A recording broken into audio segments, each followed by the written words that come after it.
दोस्तों, देश के लिए मर मिटने वाली झांसी की रानी लक्ष्मीबाई के बारे में तो आप सभी जानते ही हैं। लेकिन रानी लक्ष्मीबाई की ही परछाई बनकर रहने वाली सेना नायक झलकारी बाई कोली, जिसके पास न तो ताज था और न ही सता, लेकिन अपनी मातृभूमि के लिए जी जान से लड़ी और इतिहास में अपना नाम अमर कर गई। दोस्तों, आज हम बात करने वाले हैं अंग्रेज़ों से लोहा लेने वाली झलकारी बाई की। झलकारी बाई का जन्म नवंबर 1830 में उत्तर प्रदेश के झांसी के भोजला गांव में एक कोली परिवार में हुआ था। उनके पिता सदोवर सिंह और माता जमुना देवी थी। लेकिन बाल्यावस्था में ही झलकारी बाई की मां की मृत्यु हो गई थी। तो बाद में पिता ने उन्हें एक पुत्र की तरह ही पाला। उन्हें घुड़सवारी, तीर चलाना, तलवारबाजी जैसे सभी युद्ध कलाएं सिखाई। झलकारी बाई बिना किसी विद्या के ही एक पूर्ण योद्धा थी। बताया जाता है कि झलकारी बाई की वीरता के किस्से बचपन से ही होने लगे थे।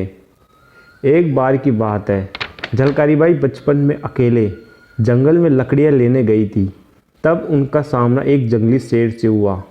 तो उस समय झलकारी बाई ने अपना वीरता का परिचय देते हुए उस शेर को पल भर में ही मार गिराया। एक बार की बात है, झलकारी ने चोरों को भी पीछे हटने पर मजबूर कर दिया था। झलकारी बाई का विवाह भी झांसी के एक वीर सैनिक पूरन से हुआ। जब एक बार झांसी महल में झलकारी रानी लक्ष्मीबाई को सलाम देने गई तो खुद रानी लक्ष्मीबाई उन्हें देखकर दंग रह गई थी, क्योंकि वह झांसी की रानी लक्ष्मीबाई की तरह ही दिखती थी। और झलकारी की वीरता के किस्से सुनकर तो रानी लक्ष्मीबाई उससे बहुत प्रभावित हुई और झलकारी बाई को दुर्गा सेना में सेनापति नियुक्त कर दिया। रानी की हमशक्ल होने के कारण झलकारी बाई काफ़ी बार अंग्रेज़ों से युद्ध भी लड़ी और व्यक्तिगत रूप से काफ़ी मदद की। जब अंग्रेज़ों ने झांसी पर आक्रमण किया तब झांसी की रानी को कहीं से भी मदद नहीं मिली और वह अपनी सेना के साथ अकेले ही लड़ती रही। इस पर झलकारी बाई ने लक्ष्मीबाई को सुरक्षित बचाने के लिए यह निर्णय लिया कि वह अब झांसी की रानी बनकर लड़ेगी। और हमशक्ल होने के कारण उसने अंग्रेज़ों को विश्वास दिला दिया कि वह ही झांसी की रानी है।